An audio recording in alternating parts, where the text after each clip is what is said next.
ఈరోజు వాక్యం వింటున్న బిడ్డలారా, నా వైపు చూడండి. గతంలో ఏ రంగంలో నువ్వు ఓడిపోయావో, ఓడిపోయిన చోటే నీ దేవుడు నిన్ను గెలిపిస్తాడు. చదువుల్లో ఓడిపోయావా? ఉద్యోగంలో ఓడిపోయావా?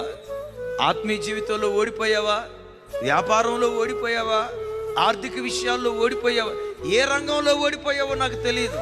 ఒకవేళ పిల్లల్ని పెంచే విషయంలో ఓడిపోయావా? కుటుంబాన్ని చక్కగా కట్టుకునే విషయంలో ఓడిపోయావా? సంఘాన్ని కట్టే విషయంలో ఓడిపోయావా? ఆత్మీయ జీవితంలో ఓడిపోయావా? ఏ రంగంలో ఓడిపోయావో నాకు తెలియదు. కానీ నేను ప్రకటించే నా దేవుడు, నీవు సేవించే నీ దేవుడు ఓడిపోయిన చోటే నిన్ను గెలిపిస్తాడు. ఆయన ఓడిపోయిన చోటే నిన్ను విజేతగా నిలవబెడతాడు. ఎప్పుడో తెలుసా? నీ తప్పు తెలుసుకుని దాన్ని దిద్దుకున్నప్పుడు. నా ఓటమి కారణం ఇదయ్యా, నా అపజయానికి కారణం ఇదయ్యా, ఈ అపజయాన్ని బట్టి నేను ఓడిపోయానయ్యా, నా తప్పు దిద్దుకుంటానయ్యా అని ఈరోజు నువ్వు దిద్దుకోగలిగితే, అగైన్ అండ్ అగైన్ ఏ హాయి పట్టణం మీద ఓడిపోయారో, ఓడిపోయిన చోట ఇశ్రాయేలును గెలిపించిన దేవుడు, ఏ స్థలములో ఓడిపోయావో ఓడిన చోటే దేవుడు నేను గెలిపించును గాక.